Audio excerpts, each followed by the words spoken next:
Warning, the following podcast may occasionally contain strong language and material that is not suitable for all ages. If you are easily offended, it is highly advised that you turn back now. However, if you're a degenerate, welcome, brethren. You've found your home.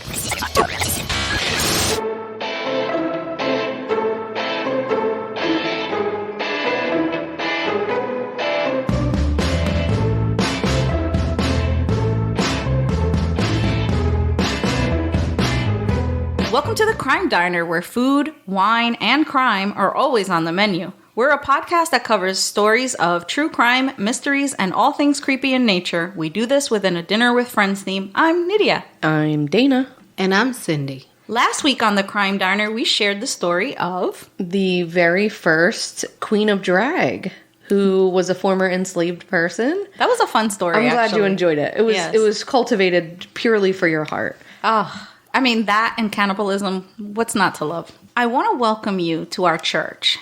Here, we break bread with loved ones, and we share the good gospel of not getting taken to the second location. Mm-hmm. We also pass the collection plate, and this right here is just that.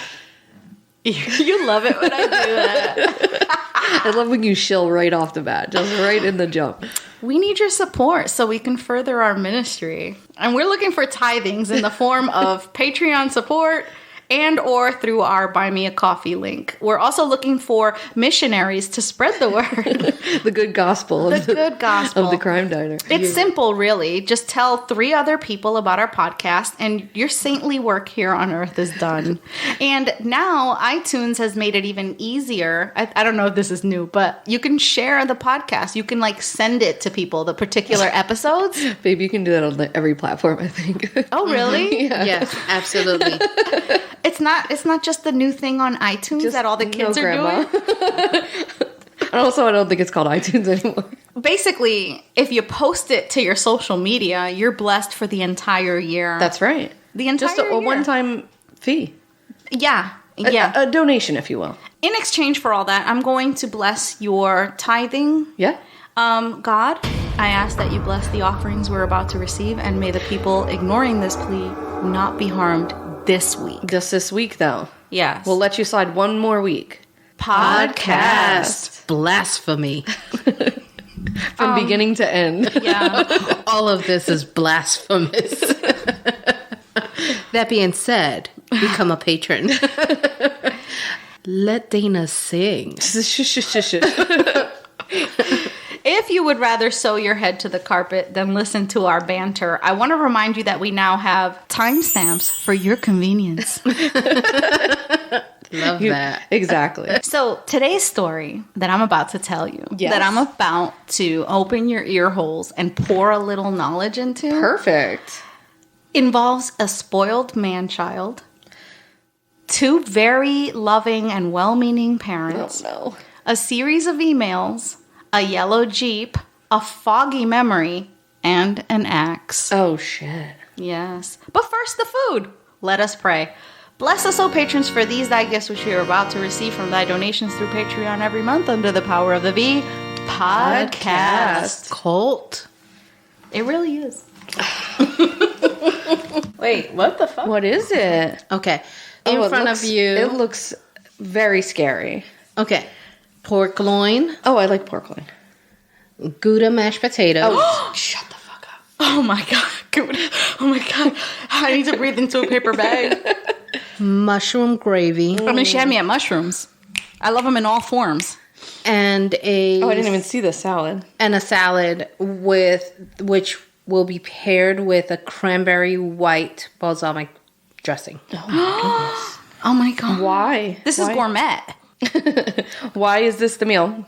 Well, Nydia told me pork, so that's the pork. Pretty much that's it. Pork. All right. It's the other white meat. Oh, no. Oh, no. Let's dig in.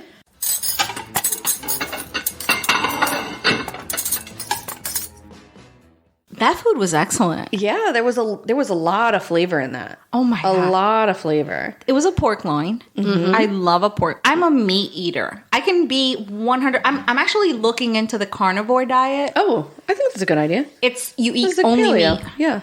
Only meat. No, it's not even paleo. Oh, it's like just straight up. just fucking straight up meat. Ham hocks and bacon and shit. That's it all day long. Perfect. You get a lot of diarrhea. I'm in love with meat. Yeah. I love meat. I could eat meat all the time. I could wake up, eat a steak or pork or any animal, really, and have that for breakfast, lunch, and dinner and snack. I don't think I could ever be a full vegetarian. Oh, yeah, I could never be a vegetarian. I definitely ever. think I probably could be a pescatarian where I only ate seafood. Right. Because I love seafood. Even more so than I care for meat. Can I physically do it? Yes, because I love mushrooms and mushrooms has a meaty texture. Yeah. So if I had to replace meat, like if somebody told me, hey, you can't eat meat ever again. Yeah. I could do it. Yeah, I know fish is great. Yeah, I love fish. Fucking love seafood. I know somebody who Cindy, take note. Cindy just brought you seafood last week. Okay. I'll take it. the person who did our former theme song, he has an allergy to animal fat. So he has to be vegan. Right. He can't eat anything that has any sort of meat product. And I'm just that is so fucking sad. I feel so bad for you. I know. Because it's not you have a choice to be vegan. If you were vegan and you're I want to be vegan because right. I like puppies and kitties and stuff. Or I want to be vegan because I'm want to eat healthy and shit. To forcefully be you can never eat meat or anything meat related or cooked in fat. That's so sad to me.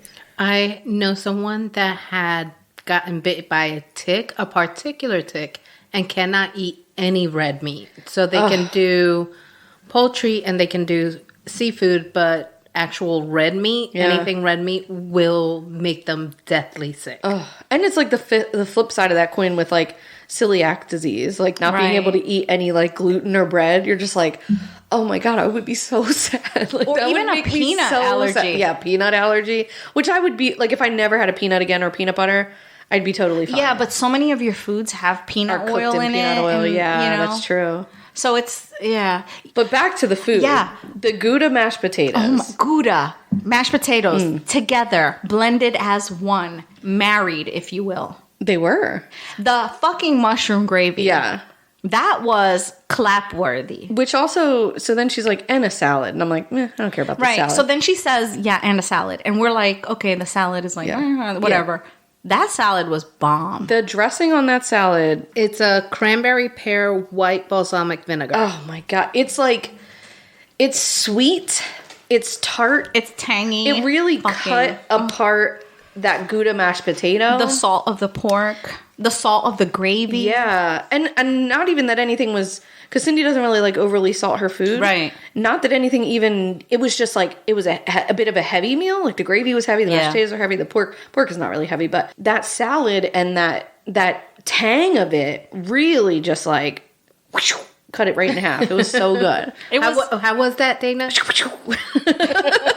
It was a mouth explosion of great. Celebration of fireworks in your mouth. Lots of mouth noises and words. Oh, yeah. Yeah, it was great. I'm And really I can't into wait it. for dessert. How about the wine?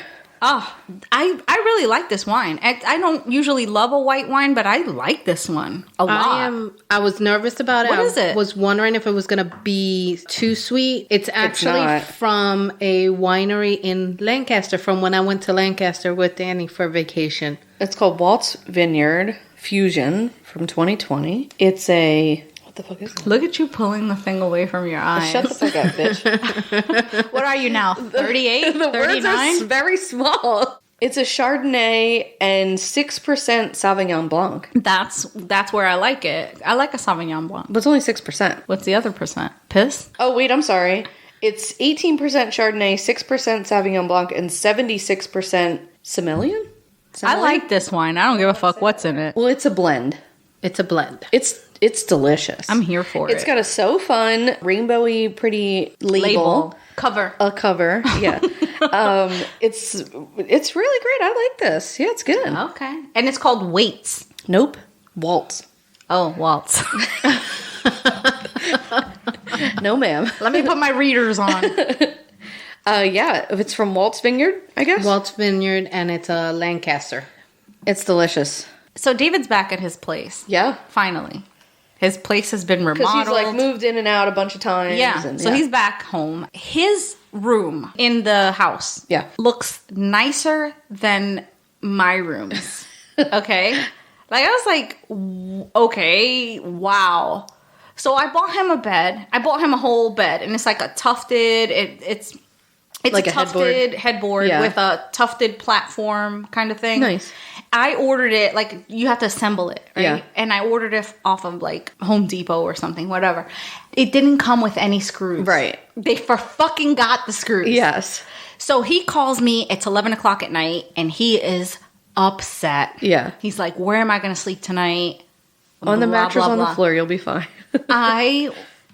So I'm like trying to solve it for him. I'm like, okay, take it. It's late, but take it tomorrow to Home Depot. They'll be able to like do it. But he doesn't want to hear the solution. He just wants to bitch. He wants to vent. Right. So he's mad. So his roommate, I start cussing him out because I'm beyond the point of David or the roommate? Gentle parenting. Yeah, I don't think we're gentle parenting at this point. So I'm beyond the point of gentle parenting, and I'm like, listen here, motherfucker. Like, you had this for 2 weeks. You could have opened it. You could have looked for the contents, whatever. Shoulda, woulda, coulda. Right? Yeah. You didn't. And you could have started building your bed earlier than 11 o'clock at night. Right. You know what I'm saying? Yeah, that's a project. That's at least an hour. Right. I argued with him. But in the end, it all worked out. He went to Home Depot. They gave him the screws because I got it from Home Depot. Yeah. They gave him the screws, and it all worked out. But his apartment is his like area is so fucking cute. Yeah. It's so nice. It's so nicely decorated. That's good. Yeah, he did such a cute job. That's good. I know. He feels good about it? Yeah, he really likes it. That's good. Like, actually, like, I was like, oh my God, I could so live in this spot. Like, if I was a college student, that would be like my spot. Like, it looks like a girl's. You know, really? Like a girl would have done it. It's just really pretty and put together. It's pretty and put together and stuff, but like in a masculine way. How does he feel about it? He likes it. He has no reaction to anything. Everything's just like... Everybody in my family is that way, like very unreactionary to anything. I know. My dad, like, I remember my stepmom had got him a leather jacket or something for Christmas that like he wanted. Mm-hmm. Like, and it was expensive, and she like spent a bunch of money on this jacket. Your dad? Yeah. Okay. This was like years ago. You know, he opens it up on Christmas morning and he's just like, yeah, it's really nice. Thanks.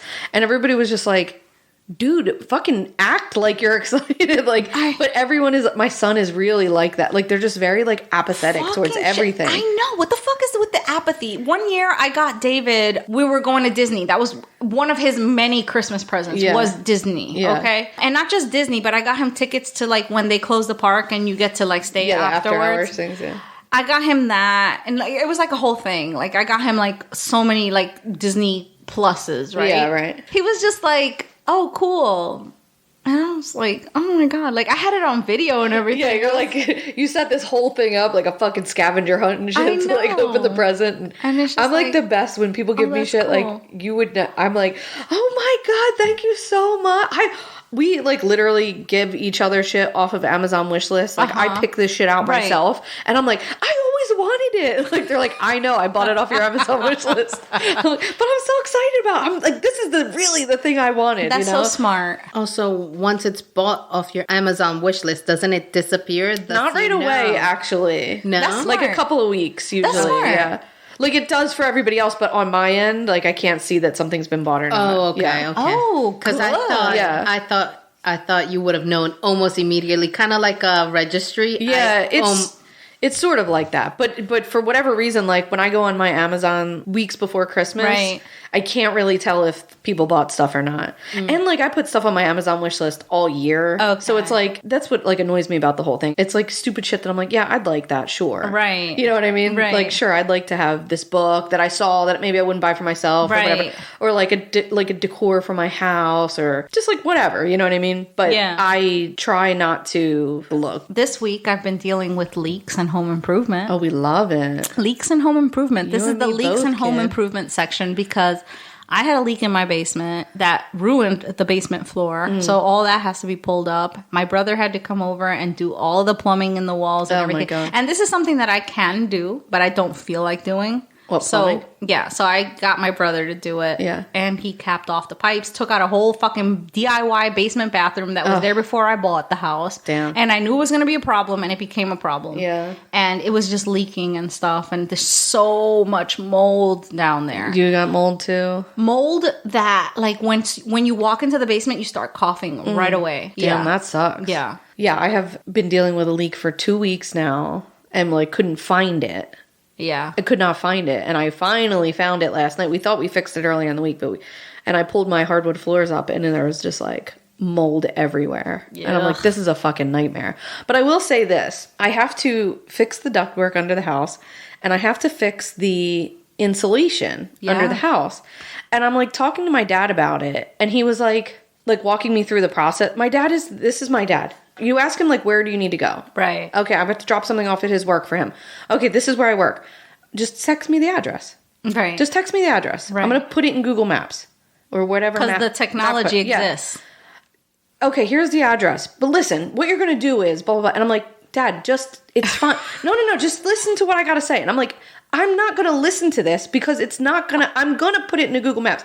So my dad's like, I'm telling him, like, do I need somebody to come out and do this ductwork? Do we need to have like a homeowner's like thing? Like, what do I need to do? Right. Like insurance? It's a big job, folks. It's a big job, yeah.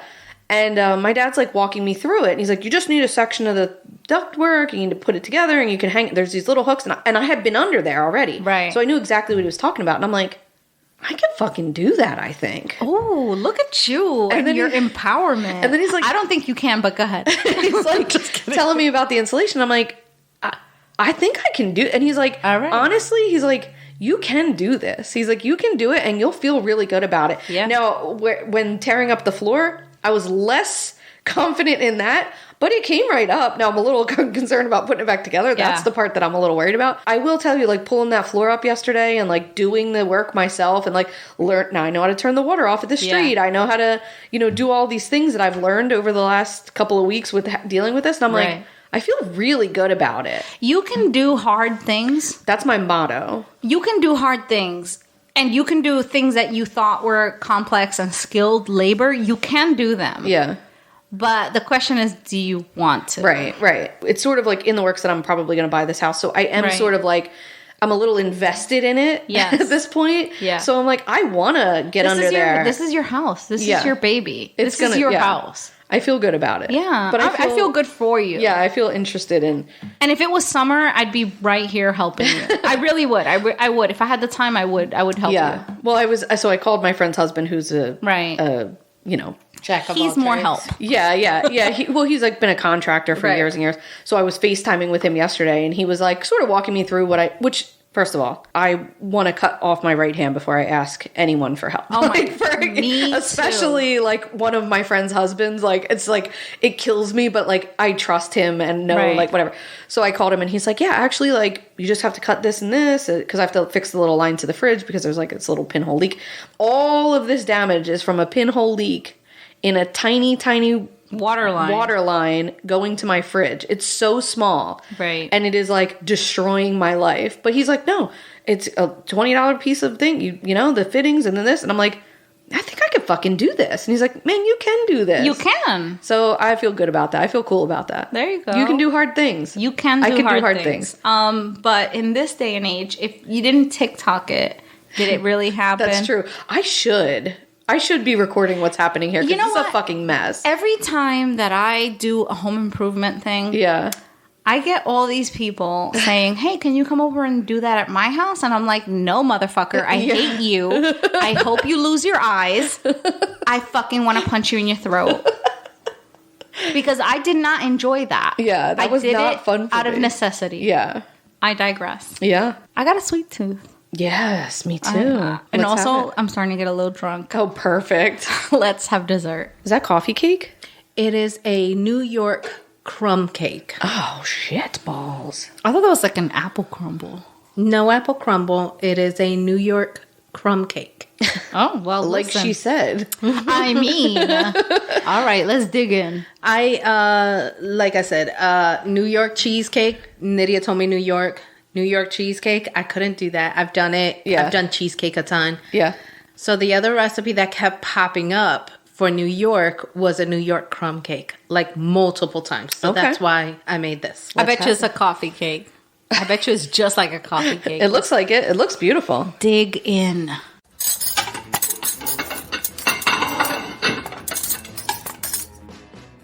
Dessert. Coffee cake? But not a coffee cake. Cindy made an apple crumb cake one time that was really familiar. Very reminiscent to this. Yeah. Like it wasn't a dry, like coffee cake type of texture, but it wasn't moist. I don't know how to explain the texture. Because of this cake right here, where the crumble met the cake, there was this like moist layer. Yeah. I don't even know if moist is the right word, but like a little bit of a denser layer. So the cake was a little cakey and a little fluffy, but the top part with the crumble and the like layer just above where it like sat on it, I don't know if it's because of like the butter or the whatever happened there.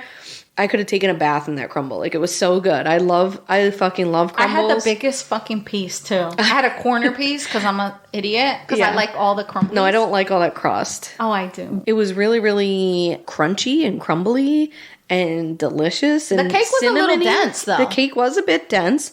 Not quite a pound cake, but definitely more dense than like a box cake that you would normally. Do you remember what it was that you made that like was kind of like this? I can't remember. It wasn't like it was like an apple. I remember an apple crumb cake. Yeah, I think it was like German or something. Probably, yeah. Yeah, so it kind of felt like that, but this was it's very tasty. It could pass for a coffee cake. Yeah, sure. I've got to say this had about 2 cups of butter between the crumble and the cake portion. The crumble pieces were huge. They were like nice chunks. Yes. I fucking love coffee cake because of the crumble. Or like apple crumb cakes. Yeah, I love any type of an apple crisp with the crumble on top. And that's what it looked like. It did look like that. And I actually think I prefer this over the oats because I do like an apple crisp with the oats and such. Yeah. But not that this has apples in it. I know we keep talking about apple stuff, but the crumble is the good part because it's like these giant pieces of like sugar and butter and cinnamon and it just powdered. Feels unhealthy. Oh my God, it's so good. And you're just like, I want to die sooner. Yeah. So I love this. Just keep eating it. Yeah. It was really, really, really tasty. Why do we love things that are bad for us? Because we love ourselves. It's pleasure. Yeah. It's really pleasure seeking. Yes, definitely. And this was a pleasure seeking dessert. I'm into it. Now, you know what would have made it better? Ice cream. Don't we always say that? Is there ever a case that ice cream I should just start keeping ice cream here. Well, your refrigerator just broke. Yeah, that's true. Also, I remember Dana complaining about how I kept bringing ice cream over to her house. I've never said that a day in my life. And how she because you keep opening 1 gallon ice creams and then leaving them with 3 scoops out for each of us. I had like 6 gallons of vanilla ice cream. Are you really complaining about excess ice cream? No, that's what exactly. Right now, that excess ice cream you were complaining about could have come in handy. No, but it kept on getting like freezer burn, so I'd have to like scrape the top off so I could get it. I mean, that's you dropping the ball from not eating the carton of ice cream. Ice cream. Fair point. You know, that's all on you. It's a me problem. You know what else is on you? What's that? Bob Saget's fucking autopsy. That was on me. That's I'm on so you. sorry. Yeah. That's on you. Listen, I have been on this Bob Saget mystery of a roller coaster ride. So it's looking suspicious. It was for a while, but they pieced it together. Okay, what are we saying? Like a very complex 3D 5,000 piece puzzle. Initially, they thought that he had banged his head on the headboard. Right. Because he died in his sleep or, in his bed. So in the autopsy, it was deemed that he died of severe head trauma. Right. So, I mean, I've hit my headboard many a times during a sex session, and it has never caused me to... Thank the Lord. Smash my cranium in the back and in the front, right? So, basically, what happened to him was he had injuries to his skull that were reminiscent of a 30-foot fall. Fuck. Or a bat directly to the head. That's a lot. Yeah, that's a lot. And he also had his eye sockets, the bones around your orbital bones, they were smashed. So what the fuck happened to him? So the autopsies, the final report, I guess what they're saying, we're closing this case, this was not a murder or whatever, is he fell in the hotel marble floor in the bathroom, smashed the back, like hit his face on the sink, fell back, smashed his head, woke up from being knocked out and went into bed in a disoriented state where he later died. And you know what? That made a whole lot of sense to me, because have you ever been at these hotels and their bathrooms is like marble? The floors are marble. Yeah. They're super slippy. Yeah. Super slippy. Like, hello, stop designing them like that. They're super slippy. I have slipped on them. And I've slipped in my own bathroom and it's not marble. I mean, yeah. But the marble they're tiles, slick, man. They're super slick. So they're saying that he fell, hit his face, knocked himself out, fell back, smashed the back of his skull because he didn't catch himself. Because your body will tense up, you know. And because he knocked himself out, hitting his face first on the sink, he fell backwards, hit the back of his head. Yeah, but how did he hit his head in the first place? He slipped and fell on top of the fell on top of the sink. Fuck. You know what I'm saying? Like hit his head on the sink and then slipped backwards and hit the back of his head. Jesus. You know what I'm saying? Yeah. And so when he came to, he woke up, went to his bed in a confused state. Yeah. As one would who had a severe head trauma. He cracked his head right open. Was there blood in the bathroom? Yes. Fuck. Okay. There was blood. And I don't know if there was blood in the bathroom. You know what I mean? Like where he hit his head? I didn't read that, but that's what they concluded. Wow. That must have been what happened, because the injuries were so severe. Like Damn, severe. Shocking. They were very confused about the severity of the drop, because even if you dropped in your bathroom floor, it wouldn't be to that extent, right? Right, but if you're knocked out and you just fling backwards. Right, but if you're 65, you know, your bone density is not what it used to be, like as you know, if you were younger. So yeah, so it's case closed, I guess. But you know, the family it was very adamant that he didn't have drugs or alcohol in his system, because he was like in recovery, right? I'm because he was like I'm not sure. I don't know. Anyway. You know, he wasn't perfect. Yeah, you know, even though he was he was like a dirty comedian. Yeah, he's like a raunchy ass comedian. Yeah, it's so sad though. And you know what's? It just made me think, like, so many celebrities die from head injuries. Yeah, a lot. I didn't know that. Yeah. So anyway, so that was it. That's the end of that. I know that the family has requested and put into court to stop revealing more information out of the. That's got to be so hard for them to and keep having to have that Band-Aid ripped off over and over again. Mm-hmm. Yeah. That's why they want it done, or just because things might be. They just didn't want any more information to continue to come out, so like, they wanted to. Not everybody needs to know everything, right? You know, like, so that's how they're seeing it, right? Because now that's like the image we all have of him, right? They just didn't want to sully that. In Florida? I think so. At like the Four Seasons or something like that, like a nice hotel. Yeah. I mean, rightfully so. He was a famous fucking guy. Bob Saget, yeah. So anyway, it's sad, right? Yeah, that's really sad. He was 65. That's kind of young. Yeah. You know? I mean, it's young to youngish. Be like dying. Yeah. Youngish. Yeah. It's no Betty White, that's for sure. No, that's the goal. But you know what's so sad is like those were both from like that same pocket of like our window TV of like like, you know, I tie them both to that same age group of like when I watched Golden Girls and Full House. It's a timeline for us. Sure, as a generation. Very sad. Sad. Yeah. Well, it is what it is. You got a story to tell? I do. Okay. Like I do every other week. Every other week.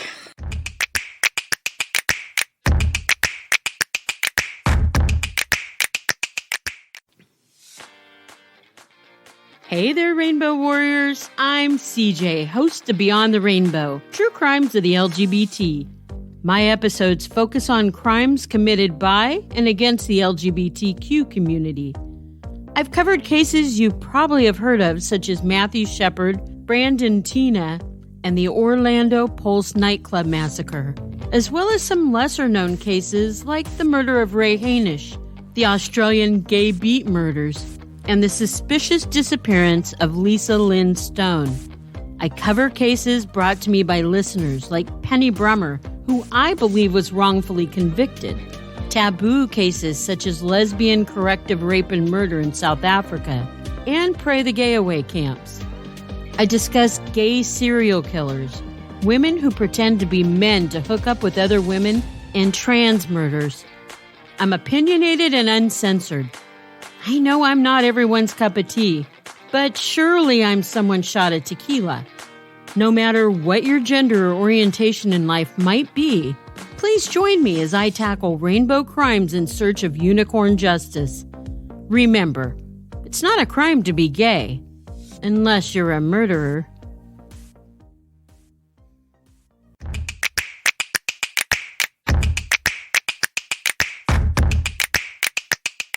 So, my story today. Let's hear it. I'm going to say that this story changed my relationship with my son. Really? Yes. It's made me more aware of what I'm doing as a parent to contribute to my son's mental health and his awareness of how he affects others in society. Okay. Okay? Interesting. All right, and I'll explain more about that. When you have a kid, it's a crapshoot. Yeah. You're taking a gamble. Yeah. You don't know who you're really going to raise. Like, you're trying to raise decent people here, right? Right. You try not to ruin them like your parents ruined you. You know what I mean? Like, Definitely. in reality, you just don't know how they're going to turn out. So, like, you don't intentionally go out of your way to create a sociopath. You don't buy your newborn onesies that say baby's first murder or my little homicide kit. You know, Right. You just don't go set out to get them to be these selfish pricks, right? Right. We try to show our kids love and support in the hopes that someday, in the end, when they're on their own, they'll be decent humans who contribute positively to society. Right. It's like the goal of being a parent is to like put out this human that like has a positive impact on the world and is a cool and nice Or, person. At the very least, is not a Not dick. an asshole. Yeah. Yeah. So my story takes place in Delmar, New York, a suburb of Albany. It is a small and safe place to live. I feel like we say this a lot. Right.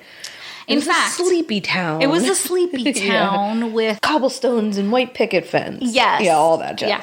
So, in fact, in 2005, Money Magazine named Delmar and the surrounding towns as one of the best places to live in America. Wow. You're about to blow that up, are you? They may have been paid off. Because the event that I'm sharing happened in 2004. And for this family, that was not the case. Oh, shit. So, Money Magazine was... Can't be trusted. No. Like, really? Like, after this happened, which was one of the craziest cases that happened in Albany County, in the history of Albany County. Oh, shit. Like, for them to do it a year later. Money and write Magazine that, got a lot of balls. Yeah, maybe not. So anyway, Joan and Peter met at the University of Albany, where she earned a master's degree in speech pathology and he a law degree. They married and settled in Delmar, New York, in a modest home on Broccoli Drive. Oh, fun. Joan worked as a school speech therapist, and Peter worked as an assistant public defender for Albany County, and he was also in private practice in the law firm of Ainsworth and Sullivan. Okay. Joan became pregnant with their first son, Jonathan, and gave birth to him in 1981. A second son, Christopher, was born on July 9th, 1983. Joan and Peter were in love with their boys. They loved them so much so that Peter took a pay cut to work as a law clerk to the Honorable Anthony V. Cardona in the Appellate Division of the Supreme Court of the State of New York. Jesus. So he took a pay cut. He was an attorney and he went to work as a clerk. Yeah. He wanted to be there for his family. That's amazing. He wanted to spend more time with his boys. They were very involved with their boys' lives. He volunteered and he coached and he did all of the things. And as a family, they were very dedicated to their Catholic church, where Peter served as a Eucharist minister. Joan was described as a terrific homemaker, mom, and friend. Like, she was friends with all of her kids' parents. So she was very involved. Right, yeah. And friendly. The Porcos had high expectations for their family, their boys in particular. They were expected to do well academically and maintain a good work ethic, and they were even given daily chores. Okay. The Porco boys were a source of great pride for the couple. So they did all of the things right. Yeah. They made sure that their boys had responsibility, that they had little jobs, that they were held accountable for whatever. Yeah, they showed up for them. They spent Yeah. time with them. They Yeah. nurtured and loved them. They did all of the things that good parents do. This is about to be a debate about nature versus nurture, isn't it? Yes, it is. Okay, great. So My fast favorite. forward. Yeah, it's always the debate around this Especially table. when someone is so, like, when you show up and do every single fucking thing right, you know? Because if there's anything that I have learned is that you can do everything right and it's still going to go over people's head. Right. Some people just, it's missed on them. Some people, it's just something broken in there. Doesn't mean that you stop doing the right thing. Yeah. It's just, you just missed that one. Yeah. Fast forward to 2002, the Porco boys are out of the house and Joan and Peter are empty nesters.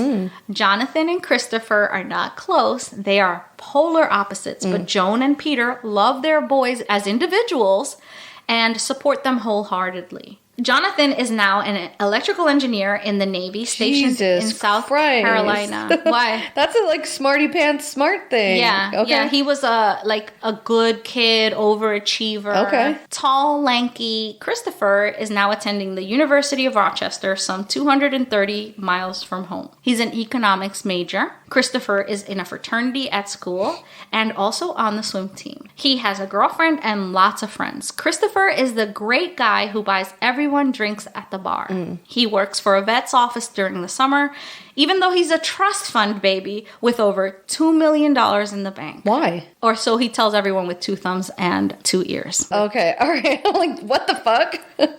Right. Oh my God. Christopher is a bit of a liar and a show-off. In that same year, Joan and Peter Porco's safe home is infiltrated by an intruder. The burglar gets in through a window and steals 2 laptops. A camera was also reported stolen, but was later found outside in the front yard, maybe dropped by the bumbling burglar. Who knows? Okay. The Porcos took this as a sign to get an alarm system installed in their house. They thought the installation of the alarm would mean the danger was over. But they were wrong. It's now November 15, 2004, the following year. Okay. Peter Porco gets up for work as usual to perform his monotonous work routine. We all do this. He gets out of bed like we all do when our alarm goes off. We're still mostly asleep during our morning routine, and so is he. He gets out of bed quietly so as to not wake Joan, his wife of 30 years. It's 5:30 a.m. and she'll be at Mass by 7:30. She goes every day to Mass. Get the fuck out of here. Yeah, she's very, very religious. Oh my God. Peter Peter goes to the bathroom to pee. He uses a sink and he looks in the mirror. He cleans up the sink because he sees blood in it. There's fucking blood in the sink. He doesn't think anything of it. He just cleans it up. He puts something on because he's chilly and he goes down to make his coffee and to prep his lunch to go to work. Okay. He begins to unload the dishwasher and picks up a cashier's check made out to his son, Christopher, to cover his unpaid tickets. Christopher's a bit of an irresponsible little kid and he's paying his unpaid parking tickets. Okay. The whole time he's thinking, poor kid's having a tough time adjusting to adult life and he just needs a hand and a good talking to. You know, I just need to sit down with Chris. He needs to figure out his priorities. He's a mess right now. We both had the same issues. Definitely. Our kids leaving home and they were just a fucking mess. Just floundering a little bit. Yeah. And, all it's a big adjustment. It is a big adjustment, So, and that's how Peter is seeing it. So Peter goes outside. He just looks outside, closes the door, and this is disputed. Some people think that he locked himself out and he used the key under the planter to unlock the door and go back inside. Some people think that he just poked his head out the window head out the door to see, what the weather was like or whatever. Okay. So he goes back inside. He tries to go up the stairs. He turns to go up the stairs and suddenly he wakes up from his dreamlike state and he collapses face first and dies. Hold that thought. Okay. So the court where he works is expecting him to come in. They're very busy. The judge that Peter works for is running for re-election and Peter is a major player in the office. So he's been putting in long hours, 17-hour days and shit. Jesus. And he's a reliable guy. Yeah. He's not the kind of guy that just won't, no call, no show. Right. They send a court officer to Peter's house to make sure that everything's okay. This is bizarre, right? After all, when you're working for the courts, it's not an uncommon occurrence to get a death threat, And sure. Peter had gotten a couple over the years, At 11:15, when the court officer gets to the house, he realizes that a key has been left in the lock, a spare key. Okay. So the court officer's walking in and he's on the phone with his boss. Okay. And he's there with somebody else. He walks in and immediately he tells the person on the other line, this is a crime scene. Oh, so shit. They're on the phone with 911 or something. But I think it's 2 people that go. And one is on the phone with 911 and one is on the phone with the office. With their office, okay? yeah. Because there's recordings on this. I didn't specifically pick this, but there is recording of the 911 call where they see and they're like, this is a crime scene. You need to send somebody. Oh, shit.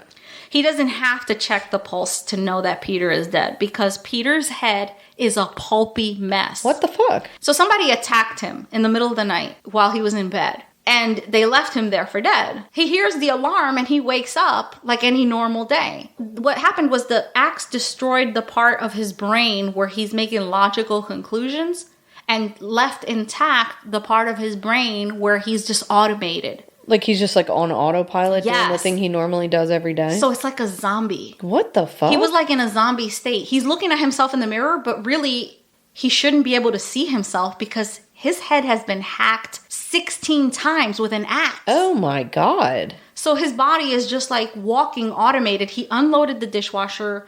He handled a check for his son. He did all of the things that he would have normally done, but he technically shouldn't have been alive at that point. Holy shit. Isn't that weird? So his body was just like... On autopilot. Holy without shit. a functioning, like literally functioning brain because he was in such shock that he didn't know that he was mortally wounded. Oh my God. Is that insane? Is that like not the most depressing thing? The body is so fucking wild. Right? Man. But like, could you imagine like your last dying motions are preparing for work? For work? What the fuck? That sucks, bro. That's truly, for me, it's a death march. It really is. I mean, genuinely, it's what he was doing. It was just like walking around like as he was dying. Yeah. Doing the thing you do every fucking morning. Until he finally... And he must have thought he was just dreaming. Like when he cleaned the blood out of the sink, he must have thought he was just dreaming. Or like maybe his wife had a bloody nose. Or where's she? Where's she at? Or maybe he wasn't even thinking. Maybe his body was just like in a robotic state. Yeah. We'll never know. But it was a fascinating. It was fascinating. Wow. Right? Where's she at? So I'll tell you. Okay, all right. All right. Now so, I'm invested now. Right. So immediately, paramedics and detectives arrive. Upstairs, they find a similar scene. Laying across the bed is Joan Porco. Nearby on the comforter is the murder weapon, an axe. The detectives come to the grisly scene, and to their shock, like they're just looking around, to their shock, because there, in the blood-drenched bed, is Joan still breathing. No. Fuck yes. She's unable to talk because her attacker has hacked her jaw almost off. Get the fuck out of here. And one of her eyes is split in half. And her skull is also cut, so her brain matter is exposed. But she moves her hand in a gesture to signal like she's still alive. Fucking paramedics had never seen anything like this. Oh my God. Somebody with that amount of injuries should not still be alive. Now remember, she was hacked in the wee hours of the morning because her husband woke up at like around 5 o'clock in the morning to walk around. So it's now 11:15. Oh my God, she's just been laying there. Yes. As paramedics begin stabilizing her, Detective Bodish, he seizes the opportunity to take a dying declaration. So a dying declaration is a statement made by a person who's about to die, who would otherwise have been a credible witness to their own death by murder or manslaughter or whatever, and was of settled hopelessness and expectation of death. Okay. So it's like in layman's terms, confession. yes, it's like a deathbed confession. All right. So it's assumed by like science or by law or whatever that if somebody is dying, they have no reason to continue to lie. Right. You know what I'm saying? Yeah. So they would have taken her word as matter of fact. So if you're dying and you name the person who attacked you as the suspect, then they're going by that. Yeah. You know what I'm saying? Like, what reason would you have to lie? Right. So no one thought she would survive the attack, so he took the opportunity. Otherwise, he would have been like, oh, let her recoup and we'll question her at the hospital. Right. Being that there was no forced entry, and he knew that the crime was of a personal nature. The person it's who so violent. Right. And plus there was no break-in, you know what I mean? The house hadn't been tossed. Joan's purse remained on the counter unfucking touched, What you know? the fuck? And since Bodish had been to the house before, because remember, Peter worked for the court system. Right. He knew the couple had 2 sons. He had been there when the laptops were stolen. Okay. Okay, like there were remember the reason why they got the alarm system is because they had laptops and the camera stolen. So he was the detective on scene. So he knew that they had boys and he knew their names. So since the brutality was so overboard, Bodish figured it was a person close to the family it was like a personal crime. Like a vendetta or something. Yeah, like close stabbings. Any crimes that are committed at close, proximity, it's usually a personal thing. Right. What? You're like... like stabbing. Yeah. I'm gesturing that I'm stabbing Dana. Nothing seemed to be disturbed otherwise. So he began to ask Joan if a family member did this to her, and she nodded yes. Fuck. Paramedics had never seen injuries like this, and the person be alive. They had been communicating with her while they're trying to give her oxygen and getting her, to stabilize her, to get her onto the gurney and all that other stuff. So they knew that she was understanding commands. Like, they were telling her to straighten her arms and her legs so that they can get her onto the gurney. And she was doing it? And she was doing it, yeah. She was definitely understanding them and the detective. Yeah. So his next question was, did your son Jonathan do this? And she shook her head no. Then they asked, did your son Christopher do this? And she nodded her head yes. Oh, shit. Yes. Joan was rushed to the hospital, where she underwent 10 hours of surgery to save her life and to reconstruct what they could of her face, because she was mangled. Yeah. She got hacked 3 times with an axe to the face. And the dad got hit 16 times. Fuck. That's personal. Yeah, man. So anyway, she lost part of her skull, she lost an eye, and she lost some facial structure. Another thing she lost was her memory of that night. Yeah, I guess so. So during her recovery time, which was 3 weeks, she was placed in a medically induced coma. And while she recovered, detectives went to work. They were like, whoever this motherfucker was. Well, obviously they knew that it was Christopher, but they were also not being fucking tunnel visioned either. Okay. But they knew that whoever did that, this is not like gonna be their first time. They can't get away with it. Yeah. So Christopher Porco woke up in his dorm house common room couch. He had slept there because the fraternity's director had stayed on his bed the night before. It was 10:30 a.m. He got up and went for a jog and to grab something to eat. He went about his day when at around 3 p.m., he gets a call from a reporter. She says she's with the Times-Union newspaper and would like to get a comment from him about his parents' murder. You see, because Joan named her son as the attacker, police were looking to question him as a possible suspect. And she wanted the scoop. So she contacted him before the police even found him. Before anybody had told him that his parents were dead. Oh, shit. So... That's not cool. That's not cool. Yeah. But she also knew... Also, isn't that illegal? Yes, but she also knew that he was the prime suspect. Oh, she sucks. Yeah, she sucks. Anyway, so Christopher... She sucks. Yeah. So Christopher is shocked, and he calls the police station in town where his parents live. And here's the clip of that. Hi, my name is Chris Porco. I was just called by the Times-Union saying that my parents were found dead this afternoon. I was wondering if you had any information on me. Hey, Chris, whereabouts are you? I'm at school in Rochester, New York. Okay, you're in Rochester? Yes. Okay. Do you have a phone number there, Chris? Yeah, I sure do.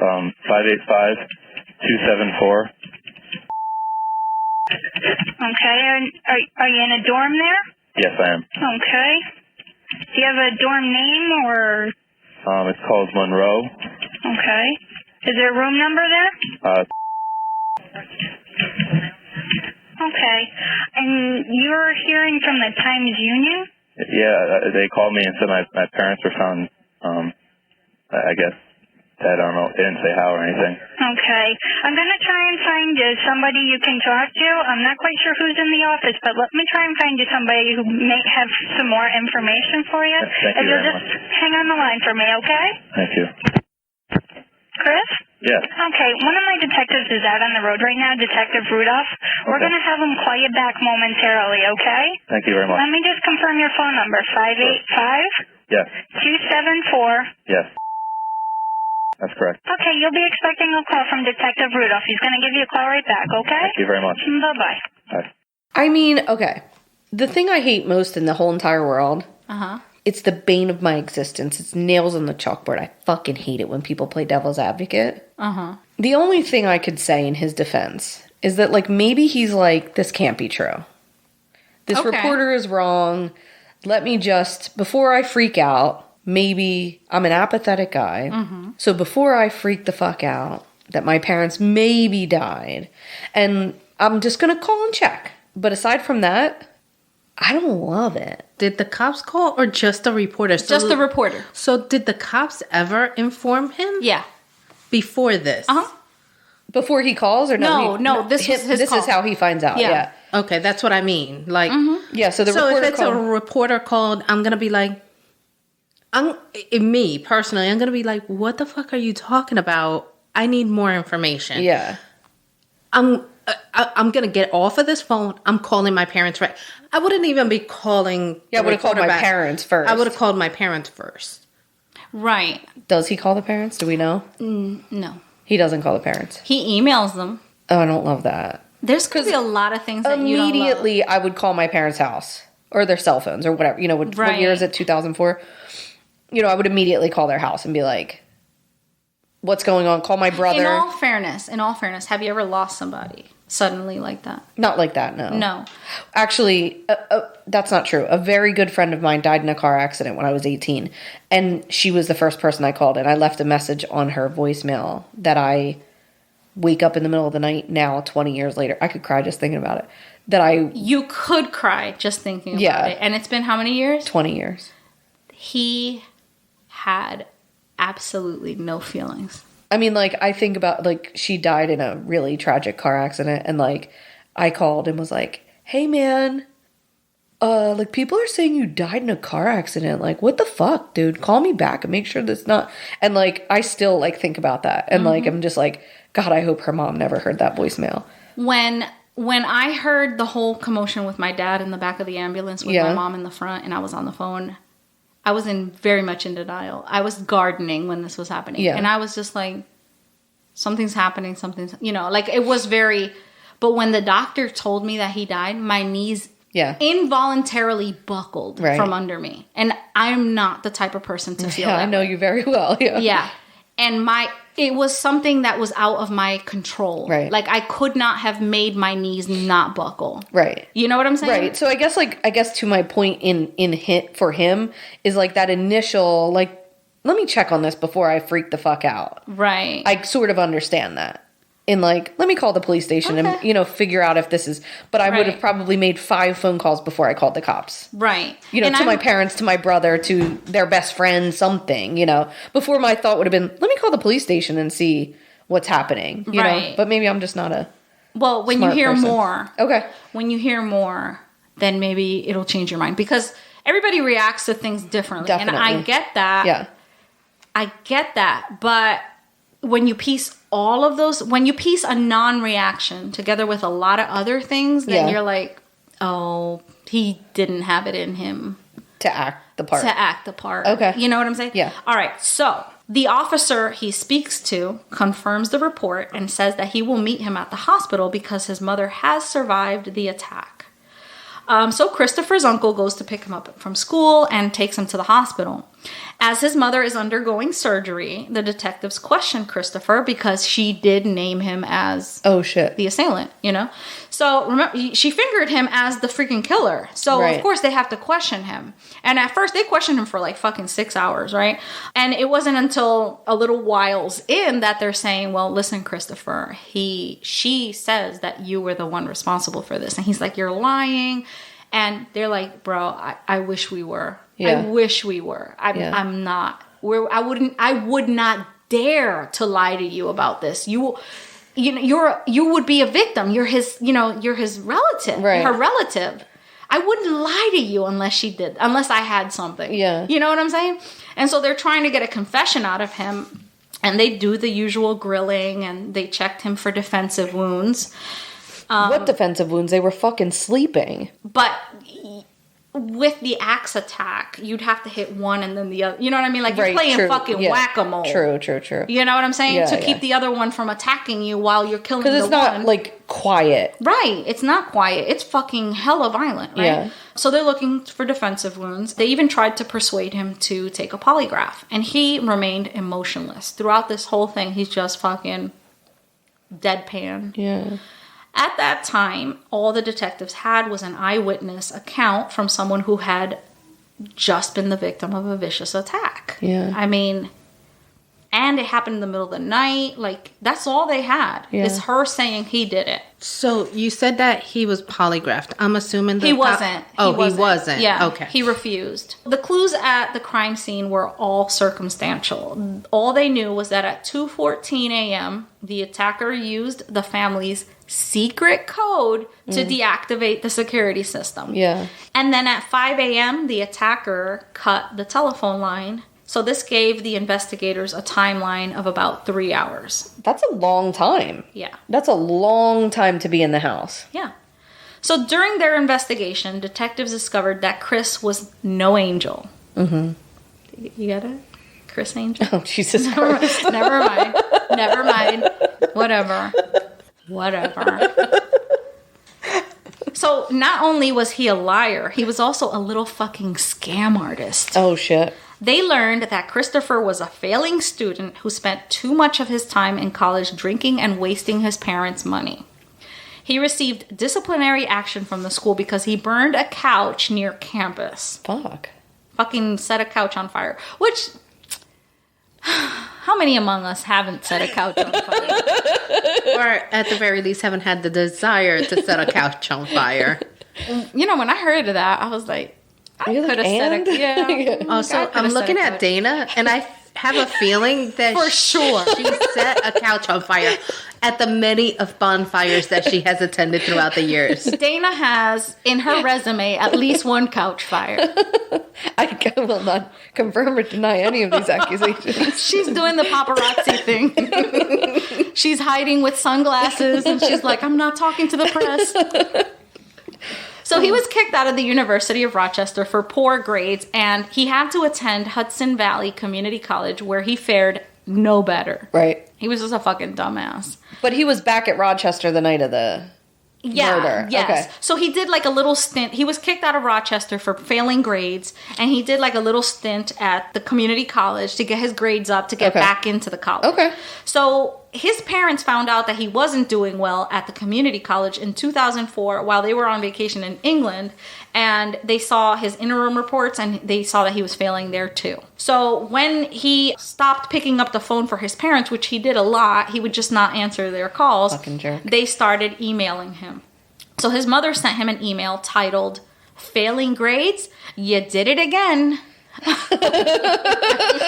I fucking love an email title. Like, and I hate to laugh about it now, but like that's something that like Definitely. Anyway, so failing grades, you did it again. So in that email, Joan expresses how appalled she is, well, her and her husband, that the interim reports were so bad. So Christopher replies a few days later, but this time to his dad. And he says that it's the registrar's office fault. Of course, duh. And he said that they were in the wrong and that his lowest grade was a B in physics or some shit. And he's telling them, stop jumping to conclusions. Like, you guys are always thinking I'm doing the worst. Yeah. But he really was. Right. Asshole.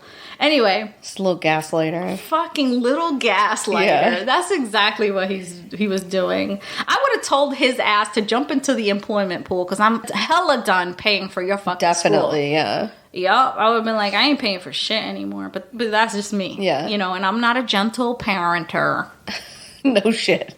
So anyway, despite the fact that he's lying... Also, you still call your son Pookie Bear, whatever the fuck you call him. So, I think you are a gentle parenter. Well... Actually, it's Boogie. Oh, Boogie, yeah. Boogie. Yes. Boogie. Bugs, for short. Right. So, settle down. Yeah. But I have something to say towards the end of this about that. About Boogie? So, despite the fact that he's lying, he still manages to forge his transcript, and they accept him back into the University of Rochester. Wait. He forged his transcript? He forges his fucking he's an asshole. He is a sociopath. Well on his way. Yeah, he's doing, successful one. He's doing great. Yeah. This little, information that they found that was not allowed in court. Yeah. It was not admissible. So they uncovered another thing little Christopher did. You remember that break-in back in 2003 that prompted them to get the security alarm? Yeah. That was Christopher. Turns out he was selling his parents' stolen laptops on eBay, and detectives even traced the buyer all the way out in San Francisco. Jesus. He was also stealing, like, his roommate's shit. Like, he was like a little thief. Oh, God. Yeah.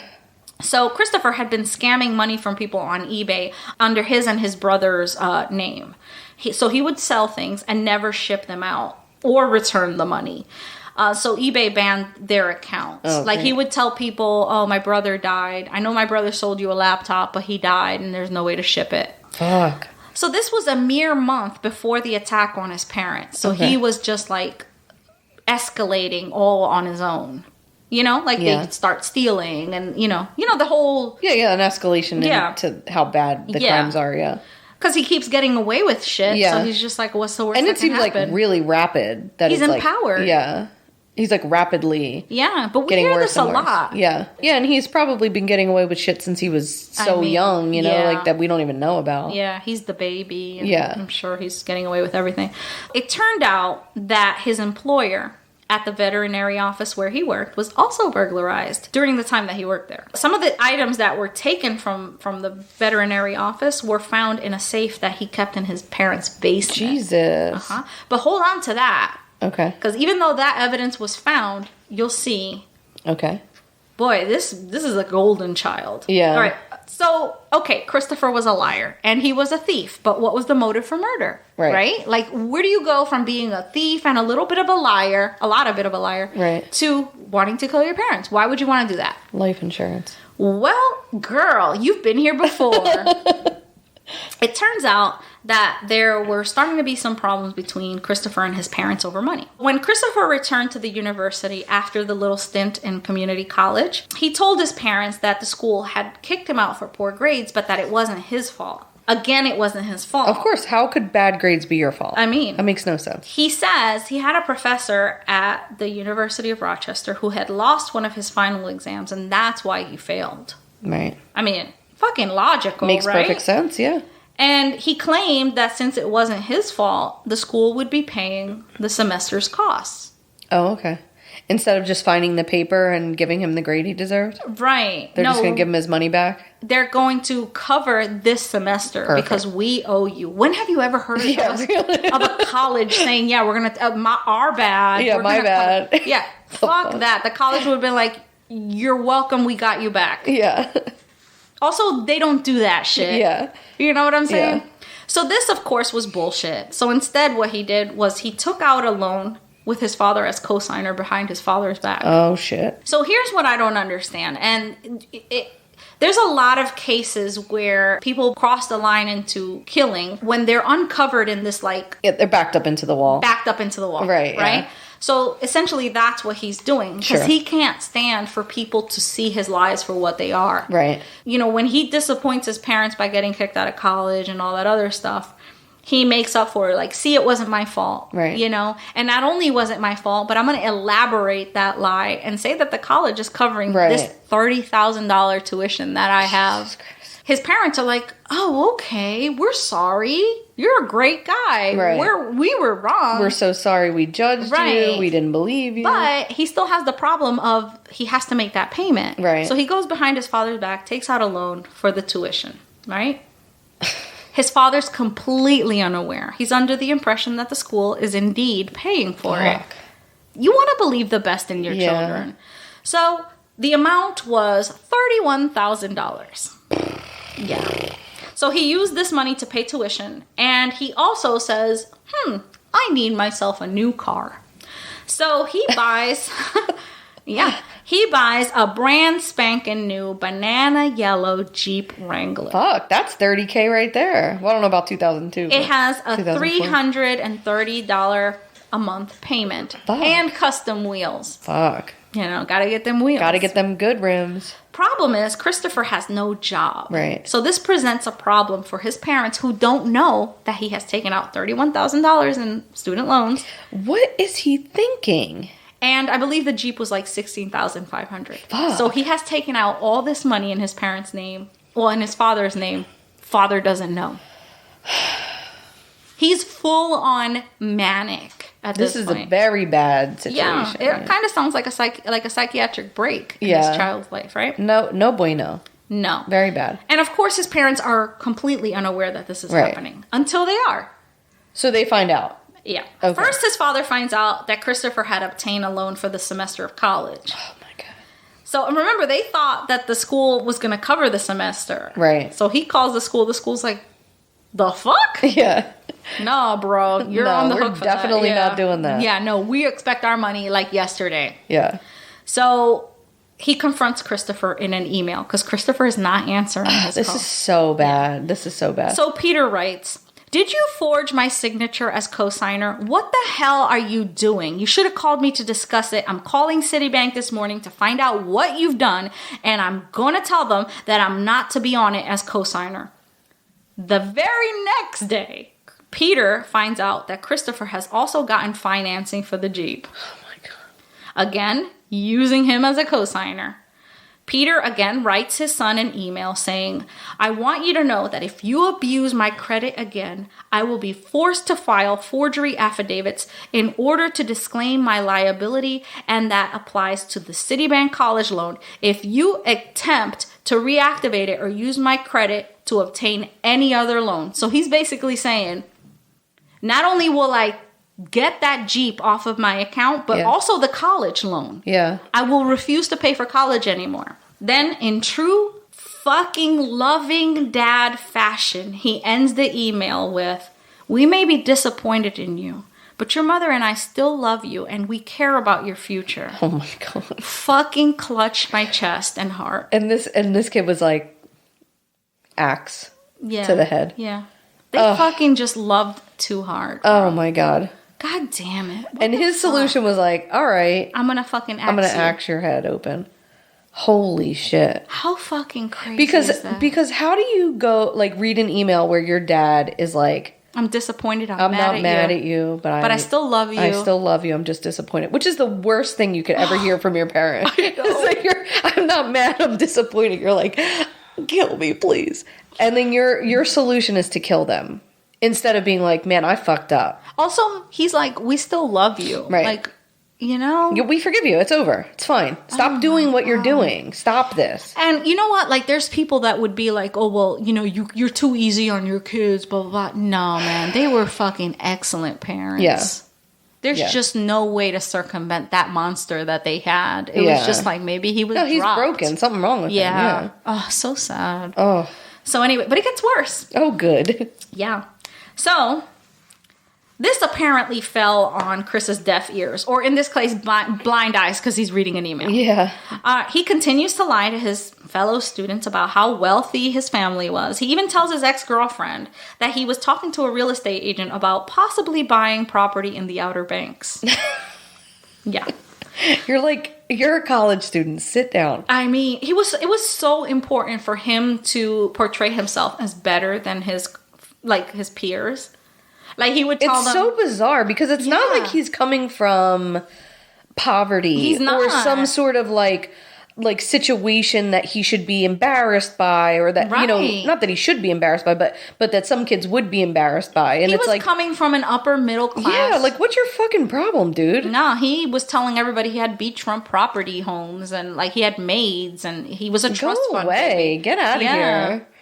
That's so weird. He was the guy that would like buy everybody like if the frat house had a party, he would provide all the liquor for it. Oh my God, he's like the Tinder swindler. Yeah. And which also you can hear on our Patreon page. Yes. It's not like it's 1980 when that's the cool thing to be, you know, in the 80s or like the early 90s where it's like yuppie lifestyle. Yes, exactly. We're like, beachfront property, my parents are rich. Yeah. But like that was not that cool in 2004. Like, in 2004 it was like cool to wear grunge. like fucking velour jumpsuits with matching top and bottoms with your baby fat sneakers. Like, what the fuck are you doing? My mom has a saying that shit above your asshole. Like when you're like trying to be better than other people, you're shitting above your asshole. Oh my God. Yeah. 2 weeks before the incident, he told his new girlfriend that there was tension at home and that his parents were fighting with him over grades and money and you know whatnot, and that he might have to transfer to a state university. Gasp. You know, like that was to him because being in a private university meant something to him. Right. Know? And you know what? Here's the fucking bottom line. He didn't get a scholarship for anything. Right. He was a good swimmer in high school, but, Right. you know, not enough to, like, get scholarships for it. And he was a shitty student. He just did very well on his SATs. So he must have had a brain in there. Or maybe he paid somebody. Who knows? He was a fucking little scam artist. But bottom line is that he was there. And I mean, if your parents are willing to pay for your state school, as long as you get in, you can go to any state school. I mean, private school. Private school you want. Yeah. Right. Exactly. So, like, it's not that special. But he wanted it to seem like he could be there because it was just like a drop in the bucket of tuition or whatever. God. Anyway, so investigators have no fingerprints or blood tying Christopher to the scene. So they put together a circumstantial case for the grand jury. But then one by one, the pegs begin to fall into place. Okay. So this is where it gets very interesting. You see, alive, the Porcos were only worth about $60,000, but dead, they were worth $1.2 million. Whoa. And Christopher stood to inherit half of that. Because remember, he's got a brother. Yeah. All right. So that's, it's a significant amount of money. It's not, not nothing. No, it's not nothing. Right. So detectives were able to put together a timeline using campus and toll booth cameras, which captured when Christopher left and when he returned. Uh-oh. Because he tells them during the questioning, he tells them that he never left the campus. Okay. So this part is fun, the way they put everything together. Because he thought he was going to get away with it. And had his mom not pointed detectives in the right direction, he would have. Yeah. He absolutely would have. So it goes like this. Sometime around 10:30 p.m. on the night of November 14th, Christopher leaves college with a mission in mind. That is to kill his parents and collect their life insurance. He leaves the campus and removes his Easy Pass. He puts it under his seat. Okay. He can't have any record of the whereabouts tonight because anytime you pass through the Easy Pass, that's a record. Yeah.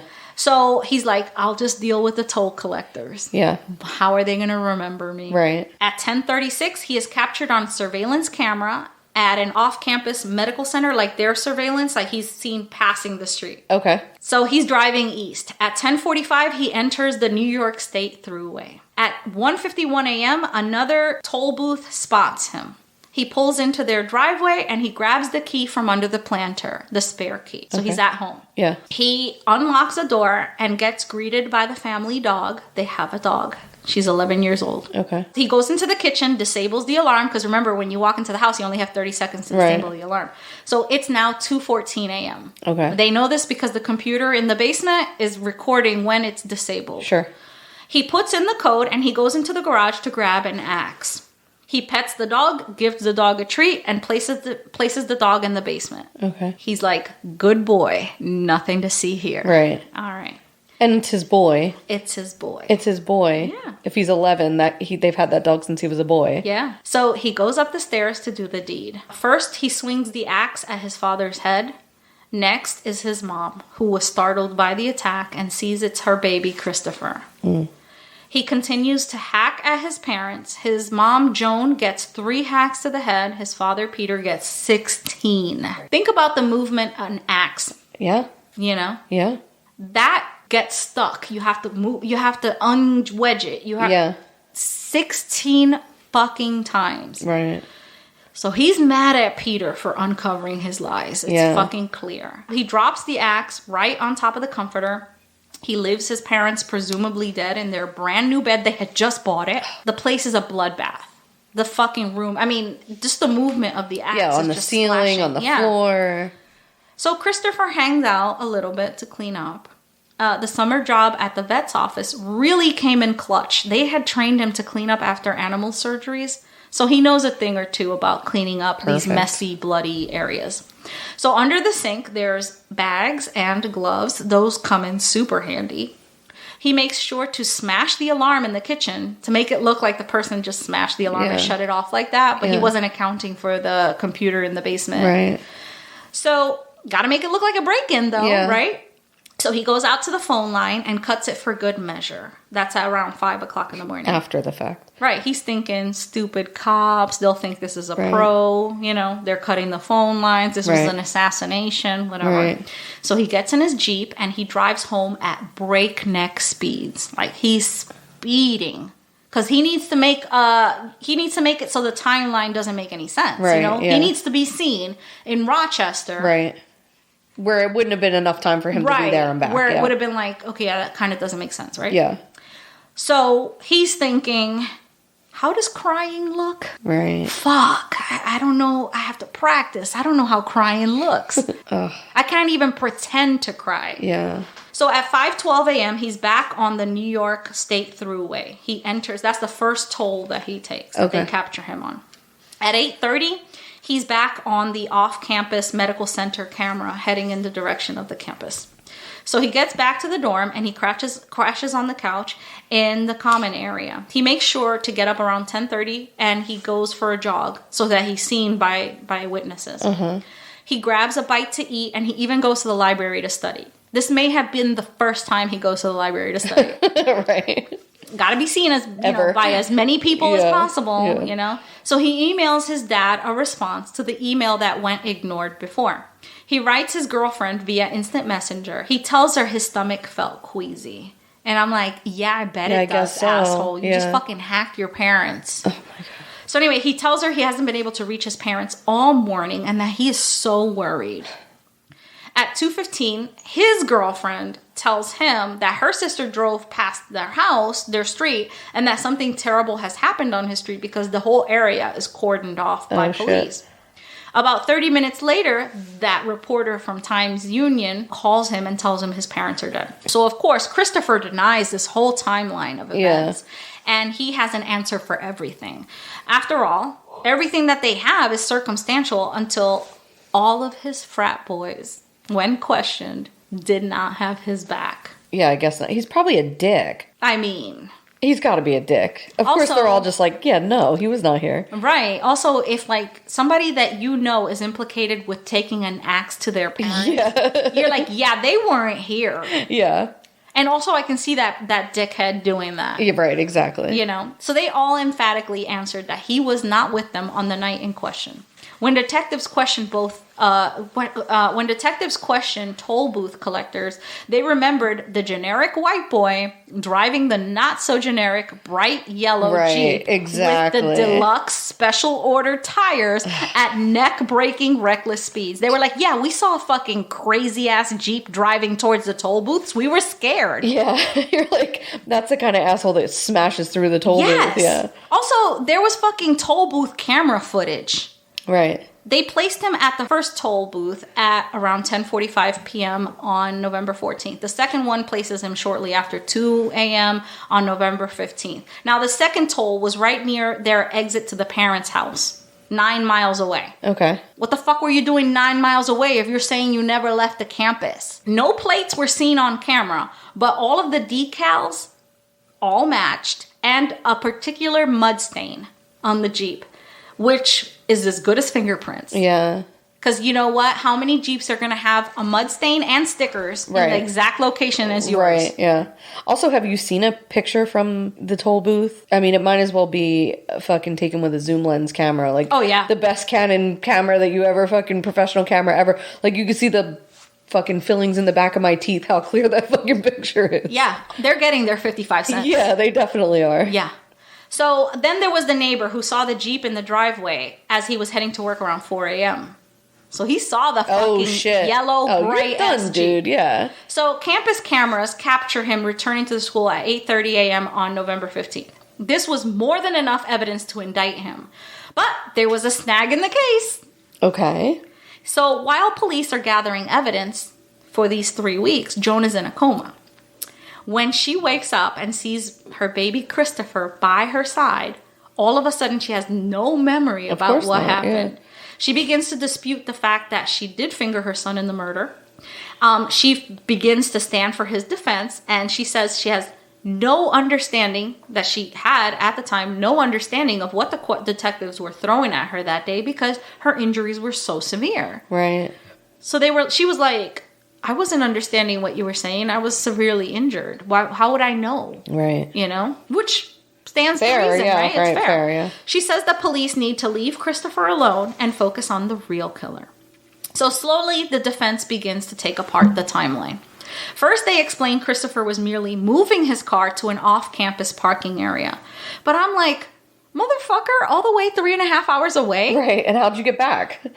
I mean, that's a real, like, how do you account for the fact that they saw him at exit, you know what I mean? How do you account that the neighbor saw his car? Well, there's an account for that. Okay. So they claimed that the alarm was disabled by Peter at 2:45 to let the dog out, and that he never reset it, and it would give the murderer ample opportunity to break in. Coincidentally, he just happened to do that. But in the time that they had the camera installed, the alarm company never saw a pattern of them shutting it off in the middle of the night like that. Which tells them that in all this time that you've had it, you've never had to shut it off in the middle of the night, but this one time you did? Right, yeah. Like, come on. Right. Also, like, generally speaking, an 11-year-old dog, like, doesn't need to go out in the middle of the night. Right. I mean...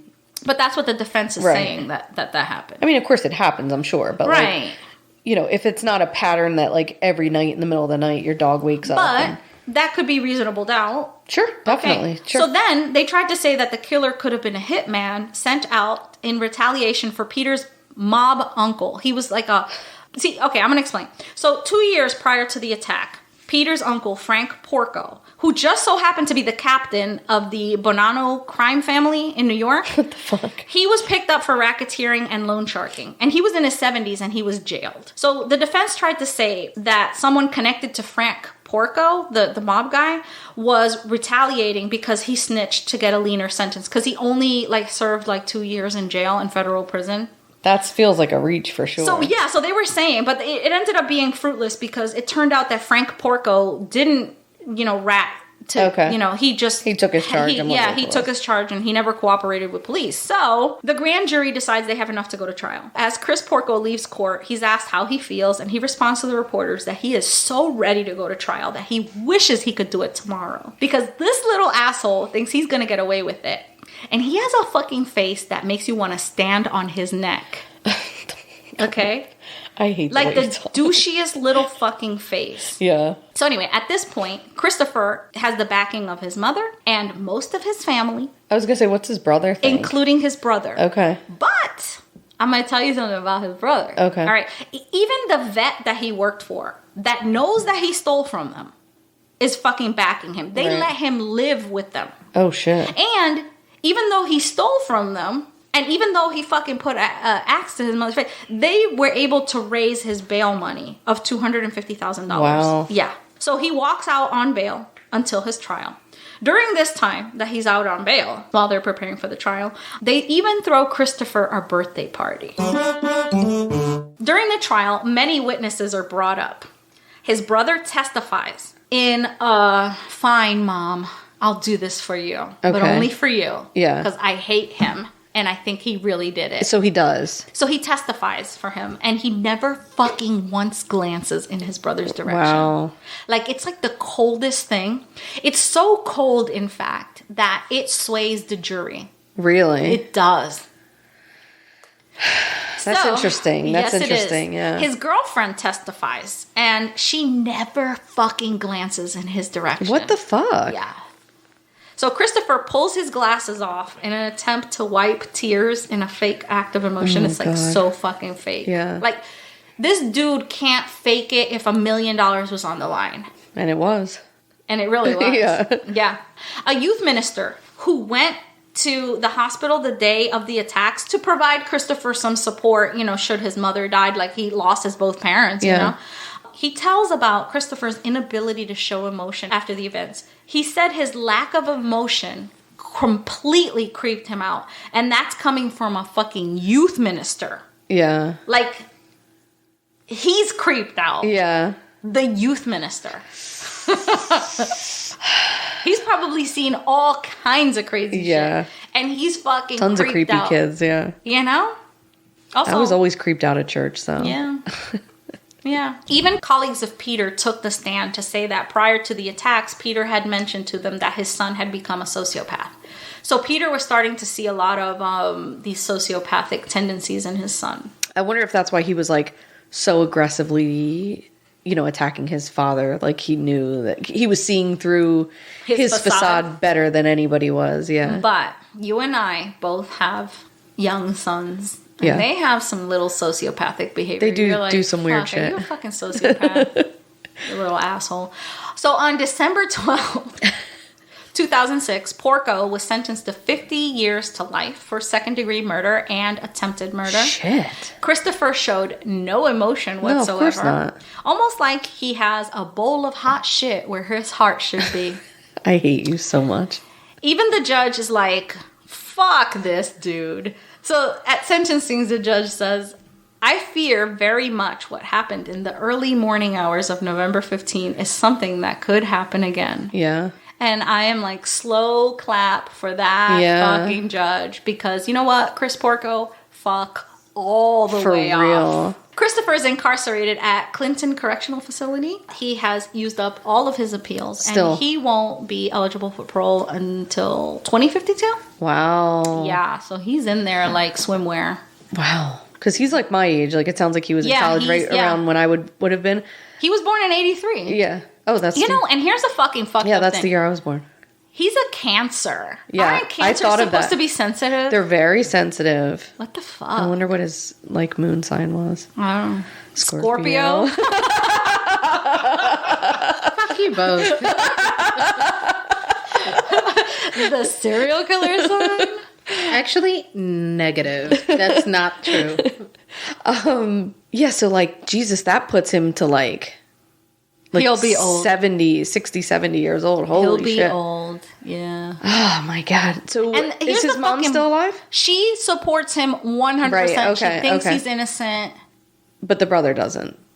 The brother says that he's innocent, but he doesn't like him. He doesn't like him as a person. You know. This was a forensic file. It was. Yeah? It was. So I didn't see it. Yeah, so I didn't remember it, like, by the names and such, but I vaguely remember the guy, like, walking around like a zombie, and I remember being like, that is, like, so scary to me. Like, that is so... The brain is so fucking scary. The mom can get, like, hacked to death and then survive. Right. And your brain is just like, not going to remember that. That was really bad. Let's That's not not a remember thing that. we're going to ever remember. Probably for the best. Definitely for the best. Right. And she laid there. Yeah. For And all laid those there. hours. And still survived. He hacked them around 3 a.m. Shit. So she stayed alive until 11:15 when they like were almost finally able to get her. Fucking get her help. 9-10 hours? Yeah. Holy shit. Yeah. So imagine, like, I don't know, you're just sitting there with your thoughts that your kid did this. Could like, you possibly be? You can't I be don't thinking of know. anything. I mean, when they found her, like, where she was attacked was on her pillow. You know, she was laying by her husband. Yeah. That's the initial attack. Yeah. You can see the blood splatter there. And then where they found her horizontal. She's to the trying to bed. move, maybe. She was trying to move, you know? Oh, Yeah. the brain is so You know what scared crazy. me the most? Not that that your kid could hack you or whatever, which let's put Is a paper scary, clip in yeah. that. I want to talk about Yeah. that. But the fact that you are so ingrained in your routine Yeah. that at death's door, Yeah. where the last things that are functioning are breathing and your heart beating, Yeah. You can you're unload the fucking dishwasher. unloading the dishwasher. That's my nightmare. You're doing your fucking chores. Bro, that scares If I unload me. the dishwasher the day I die, I'm going to be really mean, upset. I'm mad at that. I Also, hate that chore. here's That's the another worst thing. chore.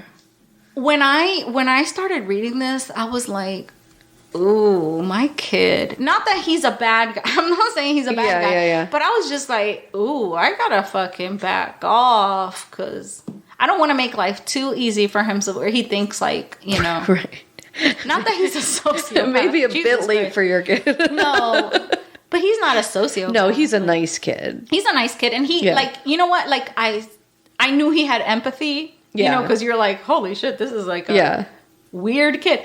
But he has empathy. You know, he cries. No, I've when had some he's like supposed to. really like interesting conversations with your kid. He's totally fine. He's like a smart. He wants normal everybody kid. to be happy. You know, like he's douchey. Don't get me wrong. Like Yeah. any normal 18, Yeah, mine 19-year-old, too. Yeah. fucking very selfish, thoughtless person. It's so funny because when I like describe my son to people Yeah. that don't know him or whatever, I'm just like, he's like a generic white boy. Like, I mean, it's the best way to describe him. He's like got the floppy hair and he plays the white boy sport and he's just like a douchey little kid that like is entitled. Yeah, drinks beer at his college parties. Like, it's exactly what you would like think a kid would be doing at this age is what he's doing. But it also made me think, is that how his parents were describing him, Chris Porco? Like, you know what I'm saying? Maybe they were describing his... No, but see, the other kid is like a smart engineer in the fucking Navy. Yeah. See, that is sometimes the problem. Like, my sister... I'm the oldest, but my sister, who's directly under me, is 2.5 years younger than me. Everything just came easy to her. Right. She's smart. She always did really well in school. She was just like a button, and she like, you know, my dad, like it was just very clear that she was like the easier, she had it a little bit easier. And she's straight. And she's straight, but like, you know, whatever. Not that that's a bad thing, but like, it wasn't a thing she had to contend with, certainly. Yeah.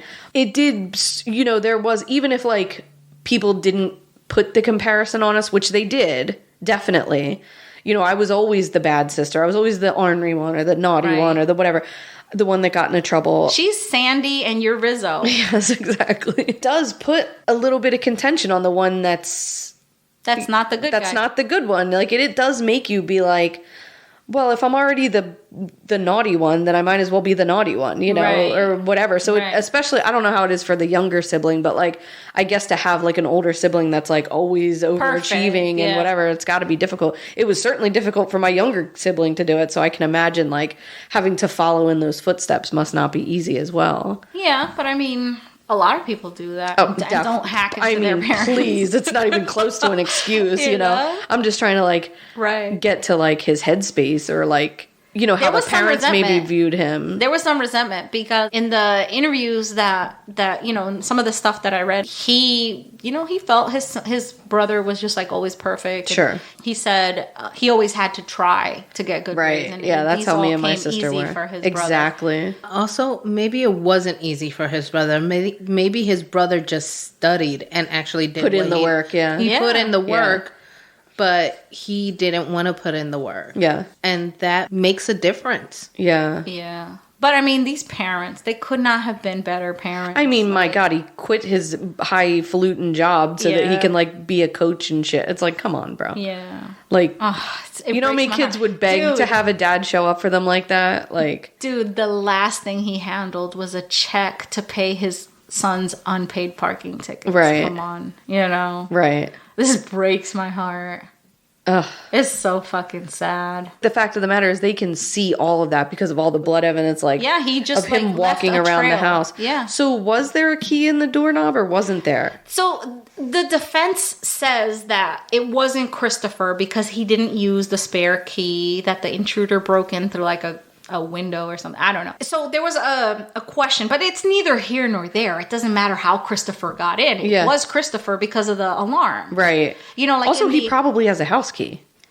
Yeah. So it wasn't like... I mean, I have my dad's house key and I haven't lived there. Right. So indeed, the key was left in the lock, but whether Peter did it to get himself back into the house after he locked himself out, or whether that was the point of entry for Chris, it doesn't matter. Chris was a part of that household, so he would have had a key anyway. Yeah. So it's neither here nor there.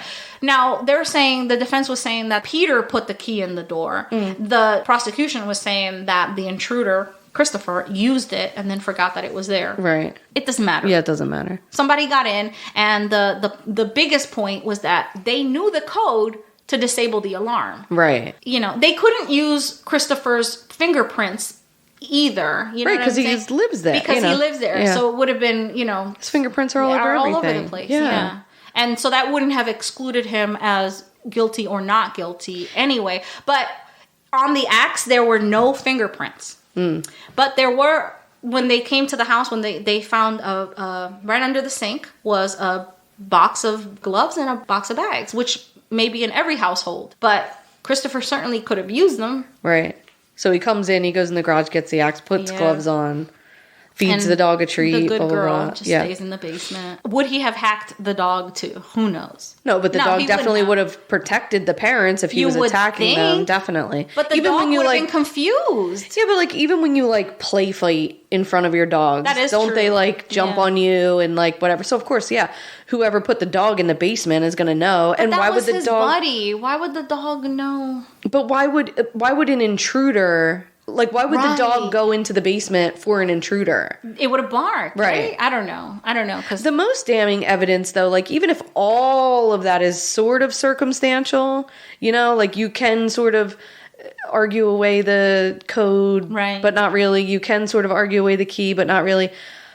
The timeline and going through the easy passes it's damning. Yeah, it's damning. And it wasn't easy pass. He didn't use the easy pass. Just the cameras on the toll booth. He grabbed the tickets, right? So one of the tickets had his mitochondrial DNA on it. Oh, get the fuck out of here! Yeah, but the courts, the defense said that it wasn't enough mitochondrial DNA because it was like out of like 700 and something, DNA points. Yeah. I forget what they're called, but markers. Only 75 matched his, but at that level, the mitochondrial DNA or whatever, it's it's specific, minuscule. yeah, right. Yeah. But the fact that there were 75 markers coming from a yellow Jeep, a person who took it from a yellow Jeep, it's like, are you fucking for real? If we do like the mathematical chances of what that could statistics? Be, come on, bro. Right? And it wasn't even that. It was a yellow Jeep with the decals in the exact locations and a mud stain in the exact location with the aftermarket tires. Right. On the road that he would have taken to get out of here. Yeah. So, yeah. Yeah. So there you have it, folks. Wow, that's my story. That's damning. So my sources were Wikipedia, a lot of articles on Wikipedia. Now, if you want to find out more about this, there is Forensic Files. There is Times Union, the newspaper that initially broke the news that his parents were killed. The lady that called him? Yes. This bitch. Well, they have the entire story. Like, I mean, everything. Oh, yeah? Yeah, so if you want to go to that, I suggest you pay the 99 cents or whatever it is to subscribe and read the whole. It fucking reads like a book. It reads like a novel. I also got legacy.com and cbsnews.com and murderpedia.com.org. Yeah. So those were my resources. Wow.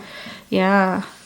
Great job. Interesting story. That was a very interesting story. You know why it was interesting? Not even because of the murder itself, but because of the way that the detectives uncovered it. Not only that, the way the parents, the way they lived and died. Yeah, it was just real. Very, very like unusual case. Yeah, like their whole brain injury thing is like actually studied. Yeah, I guess so. Yeah, I guess so. Because it's like one of those like brain anomalies that how did they survive that? Her brains were pouring out of her skull. Yeah, how the fuck did she live? And many people die from like bumping their heads. Fucking Bob Saget. Bob Saget. There you go. Yeah.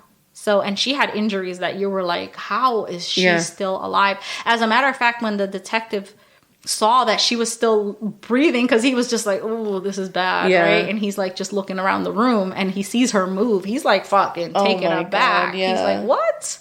Yeah. That's terrifying. Yeah, it is. So yeah, that's my story. I'm never gonna ask if you enjoyed my story.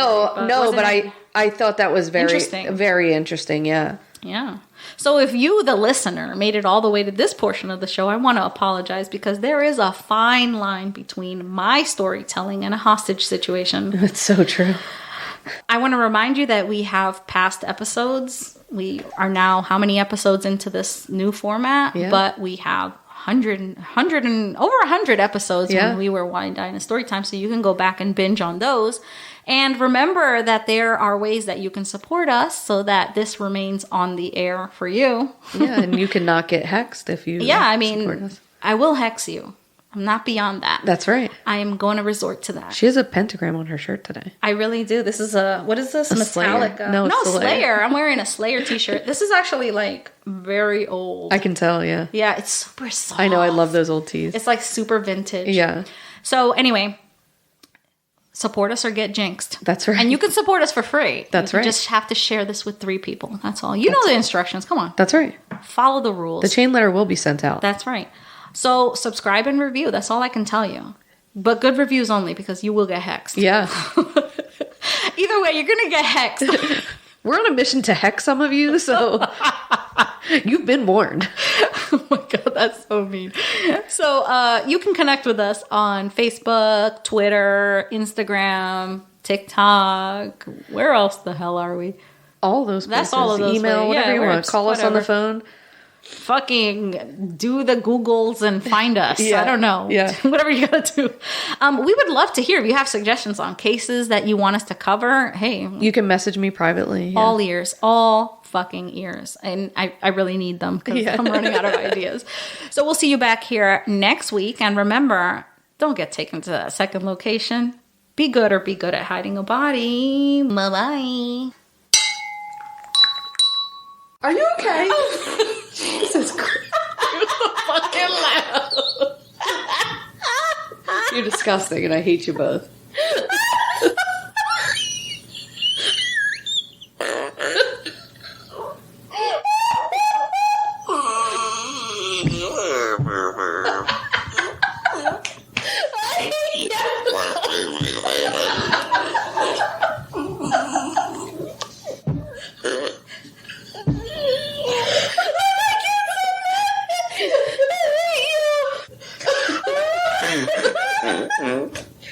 Oh, God. I'm crying. Oh, my God. And holding my pee because I almost fucking peed myself.